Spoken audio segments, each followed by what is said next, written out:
बांगलादेश आणि अस्थिरता गेल्या वर्षभरापासून सातत्याने कानावर पडणारे शब्द। मागच्या वर्षी बांगलादेशमध्ये झालेल्या आंदोलनामुळे 15 वर्ष सत्तेत असणाऱ्या शेख हसीना यांना सत्तेतून पाय उतार व्हावं लागलं। त्या देश सोडून गेल्या। त्यानंतर देशात स्थिरता यावी, प्रशासन, लष्कर, सरकारमधला समन्वय वाढावा, देशातले प्रश्न सुटावेत यासाठी अंतरिम सरकार स्थापन करण्यात आलं। आंदोलनाचं नेतृत्व करणाऱ्या विद्यार्थी नेत्यांनी या अंतरिम सरकारची जबाबदारी मोहम्मद युनूस यांच्याकडे दिली। हे सगळं साधारण वर्षभरापूर्वी घडलं आणि आता बांगलादेशमधून येणाऱ्या बातम्यांमध्ये पुन्हा एकदा आंदोलन आणि सत्तापालट हे दोन शब्द आहेत। मागच्या आठवड्याभरापासून मोहम्मद युनूस राजीनामा देणार या चर्चांना वेग आलाय। देशात सुधारणा घडवून आणण्यासाठी झालेल्या मोठ्या उठावानंतर मला हे पद देण्यात आलं होतं, पण आता मला टार्गेट केलं जात आहे, दबाव वाढतोय, त्यामुळे मी राजीनामा देण्याचा विचार करत आहे, असं मोहम्मद युनूस यांनी म्हटल्याचा दावा नॅशनल सिटीझन पार्टीचे प्रमुख नाहिद इस्लाम यांनी केलाय। पण युनूस यांच्यावर कसला दबाव आहे, त्यांची राजीनामा देण्याची कारणं काय असू शकतात आणि युनूस यांनी राजीनामा दिला तर शेख हसीना सत्तेत येऊ शकतात का, जाणून घेऊया त्या व्हिडिओमधून। नमस्कार, मी अदिती आणि तुम्ही पाहताय बोलबिडू। तर सगळ्यात आधी बांगलादेशमध्ये काय चाललंय आणि युनूस यांच्या राजीनाम्याच्या चर्चा का होत आहेत ते पाहूयात। बांगलादेशमध्ये सध्या युनूस यांच्या अंतरिम सरकार विरोधात मोठ्या आंदोलनाची तयारी सुरू असल्याचं बोललं जात आहे। साहजिकच या सगळ्या परिस्थितीवर युनूस नाराज असल्याचंही सांगण्यात येतंय। याच पार्श्वभूमीवर 20 मेला युनूस आणि बांगलादेशच्या तिन्ही सशस्त्र दलांचे प्रमुख यांची बैठक झाली। बंद दाराआड झालेली ही बैठक वरवर पाहता नेहमीची वाटत होती, पण युनूस यांनी अंतरिम सरकारच्या सर्व सल्लागारांना या बैठकीत बोलावलं होतं। या बैठकीत युनूस यांनी ज्या कामासाठी माझी नियुक्ती झाली ते कामच मला योग्य पद्धतीने करता येत नाहीये, तर अंतरिम सरकारचा प्रमुख असण्याला काय अर्थ आहे, अशी भूमिका घेत राजीनामा देणार असल्याचे संकेत दिल्याची बातमी आली। त्यानंतर याच संदर्भात युनूस यांनी 25 मेला बांगलादेशमधल्या सर्वपक्षीय नेत्यांची भेट घेतली। या बैठकीत युनूस यांनी निवडणुकीच्या संदर्भात त्यांची भूमिका स्पष्ट केली आहे। याबाबत त्यांचे प्रेस सेक्रेटरी शफीकल आलम माध्यमांशी बोलताना म्हणाले, युनूस यांनी सगळ्या पक्षाच्या नेत्यांना डिसेंबर 2025 ते जून 2026 दरम्यान देशात निवडणुका घेण्याचं आश्वासन दिलंय। 30 जून 2026 नंतर एकही दिवस पदावर राहणार नाही, असंही युनूस म्हणाले। मात्र युनूस यांच्या भूमिकेशी सर्वपक्षीय नेत्यांची सहमती असल्याचं दिसत नाहीये, त्यामुळे सर्वपक्षीय बैठकीनंतरही युनूस यांच्या राजीनाम्याच्या चर्चा थांबलेल्या नाहीत। पण मोहम्मद युनूस यांना राजीनामा का द्यावा लागू शकतो, तर यामागचं पहिलं कारण म्हणजे बांगलादेशचे लष्कर प्रमुख आणि युनूस यांच्यात सुरू असणारा संघर्ष। बांगलादेशचं वृत्तपत्र द डेली स्टारने दिलेल्या बातमीनुसार बांगलादेशचे लष्कर प्रमुख वकार उज जमान हे 21 मेला ढाका छावणीत एका सभेसाठी उपस्थित होते। या सभेत बोलताना वकार म्हणाले, बांगलादेशला आता राजकीय स्थिरतेची गरज आहे। ही स्थिरता नियुक्त केलेलं सरकार नाही, तर केवळ निवडून आलेलं सरकारच देऊ शकतं। डिसेंबर 2025 पर्यंत निवडणुका झाल्याच पाहिजेत, अशी ठाम भूमिका यावेळी लष्कर प्रमुखांनी घेतली। मात्र युनूस यासाठी तयार नाहीत।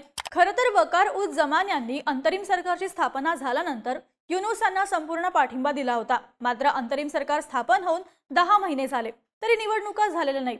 अजून वर्षभर निवडणूक घेण्याचा युनूस यांचा विचार नाही, त्यामुळेच वकार युनूस यांच्या काही निर्णयांशी सहमत नसल्याचं सांगण्यात येतंय। यातलाच एक निर्णय आहे ह्युमॅनिटेरियन कॉरिडॉर संदर्भातला निर्णय। संयुक्त राष्ट्रांनी म्यानमारमधल्या रोहिंग्यांपर्यंत मदत पोहोचवण्यासाठी हा कॉरिडॉर तयार करण्याचा प्रस्ताव मांडलाय। बांगलादेशमधल्या चितगावमधून म्यानमारमधल्या रखाडन प्रांतापर्यंत हा कॉरिडॉर असणार आहे। यामार्फत अन्नधान्य, वैद्यकीय मदत, कपडे हे रखाईन प्रांतातल्या लोकांपर्यंत पोहोचवता येईल, तसंच नागरिकांची सुटका करण्यासाठी या मार्गाचा वापर होईल। आता यावरून बांगलादेशमध्ये युनूस आणि लष्कर प्रमुख यांच्यात संघर्ष होण्याचं कारण म्हणजे लष्कराला विश्वासात न घेता सरकारनं या प्रस्तावाला सहमती दिल्याचा आरोप वकार यांनी केलाय। त्यांनी या कॉरिडॉरला रक्तरंजित कॉरिडॉर म्हटलंय। ते म्हणाले, यामुळे बांगलादेश विनाकारण म्यानमारच्या गृहयुद्धात ओढला जाईल। इतका मोठा निर्णय घेण्याचा अधिकार हा केवळ निवडून आलेल्या सरकारलाच असू शकतो।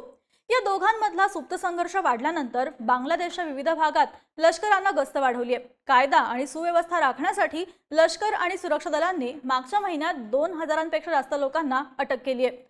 खरं तर वकार उज जमान हे लोकशाही समर्थक आहेत असं सांगण्यात येतं, त्यामुळे युनूस सरकार असे निर्णय घेतंय जे केवळ निवडून आलेल्या सरकारनं घेतले पाहिजेत, अशी भूमिका घेत वकार यांनी युनूस यांचा विरोध सुरू ठेवलाय।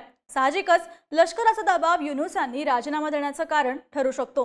मोहम्मद युनूस यांना राजीनामा द्यावा लागू शकतो यामागचं दुसरं कारण म्हणजे निवडणूक न घेतल्यामुळे त्यांच्यावर इतर पक्षांचा असणारा दबाव आणि होणाऱ्या टीका। शेख हसीना यांचं सरकार असताना प्रमुख विरोधी पक्षाची भूमिका बांगलादेश नॅशनलिस्ट पार्टी म्हणजेच बीएनपी या पक्षाने बजावली। बीएनपीच्या नेत्यांनीही रविवारी युनूस यांची भेट घेतली। मात्र युनूस यांच्या निवडणुका लवकर न घेण्याच्या भूमिकेशी बीएनपी देखील सहमत नाहीये। लवकरात लवकर निवडणूक घेण्याची भूमिका बीएनपीनं मांडली आहे। बीएनपीचे कार्यवाहू अध्यक्ष तारिक रहमान म्हणाले, हुकुमशाहीचा मार्ग कधीही देशाच्या संविधानात किंवा कायद्यात लिहिलेला नसतो, पण जेव्हा सत्तेत असलेले लोक संविधानाचा अनादर करतात तेव्हा हुकुमशाहीचा मार्ग सुरू होतो। युनूस यांच्या निवडणुका पुढे ढकलण्याच्या भूमिकेवर त्यांनी ही टीका केल्याचं बोललं जात आहे।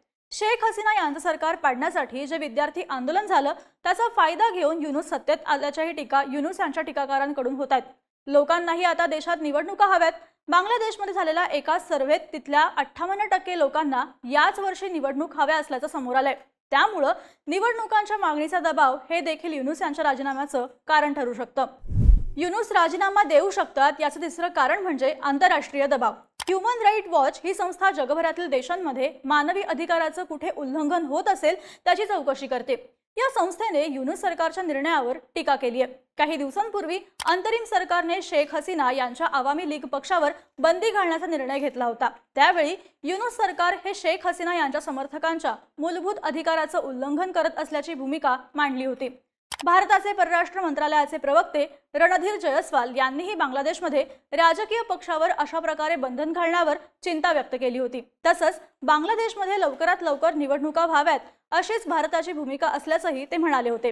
त्यामुळे भारतासह आंतरराष्ट्रीय संस्था आणि इतर देशांचाही बांगलादेशमध्ये निवडणूक घेण्यासाठी युनूस यांच्यावर दबाव आहे। त्यासाठीच ह्युमॅनिटेरियन कॉरिडॉरला युनूस यांनी सहमती दिल्याचं बोललं जाते। कॉरिडॉरचा निर्णय घेण्यामागे अमेरिका असल्याचंही सांगण्यात येते। अमेरिकेच्या निर्णयाला पाठिंबा देऊन निवडणूक घेण्याचा आंतरराष्ट्रीय दबाव कमी करण्याचा प्रयत्न युनूस करत आहेत अशाही चर्चा आहेत। पण देशातून वाढता दबाव बघता अमेरिका याबाबत युनूस यांना किती मदत करू शकेल हा प्रश्नच आहे। त्यामुळेच युनूस यांच्या राजीनाम्याच्या चर्चांनी वेग धरलाय। पण त्याच वेळी युनूस राजीनाम्याचं नाटक करत असल्याचे आरोपही होत आहेत। कारण युनूस यांच्या राजीनाम्याच्या बातम्या यायला लागल्या तसे युनूस यांचे समर्थक सक्रिय झाले। त्यांनी निवडणुकांशिवाय युनूस यांना सत्तेत राहू देण्याची मागणी करण्यासाठी मार्च फॉर युनूस अशी रॅली काढण्याची तयारी केली आहे। आपल्या मागे असलेला पाठिंबा दाखवण्यासाठी आणि लोकांची सहानुभूती घेण्यासाठी युनूस यांनी राजीनामा देण्याची धमकी दिल्याच्याही टीका होत आहेत। अशा वेळी आणखी एक चर्चा सुरू झाली आहे, ती म्हणजे युनूस यांनी राजीनामा दिला तर शेख हसीना पुन्हा सत्तेत येणार का? मुळात शेख हसीना यांच्याच विरोधात आंदोलन झाल्यानंतर युनूस यांना सरकार प्रमुखपदी बसता आलं।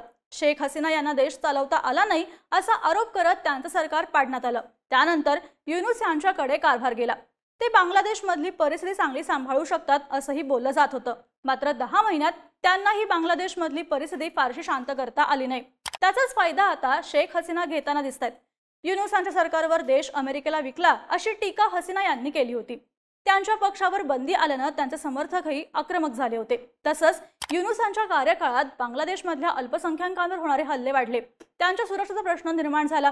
हसीना यांच्या काळात अल्पसंख्याकांचा प्रश्न फारसा उद्भवला नव्हता। परिणामी अलीकडेच बांगलादेशमध्ये झालेल्या एका सर्व्हेनुसार आवामी लीगच्या विरोधात इतकी आंदोलनं होऊन देखील 14% लोकांनी याच पक्षाला कल दिलाय। त्यामुळे देशाची व्यवस्था सुधारण्याचं काम पूर्ण न करता युनूस यांनी राजीनामा दिला तर शेख हसीना यांचा फायदा होऊ शकतो। पण जनतेत अजूनही असलेला रोष बघता आणखी काही वर्ष शेख हसीना यांना बांगलादेशमध्ये सत्तेत येणं अवघड असल्याचा अंदाज मानला जातोय। तुम्हाला काय वाटतं? मोहम्मद युनूस राजीनामा देतील की ही फक्त त्यांची धमकी ठरेल? तुमची मतं आणि प्रतिक्रिया आम्हाला कमेंट करून नक्की सांगा आणि अशाच माहितीपूर्ण व्हिडिओसाठी बोल व्हिडिओच्या YouTube चॅनलला नक्की सबस्क्राइब करा।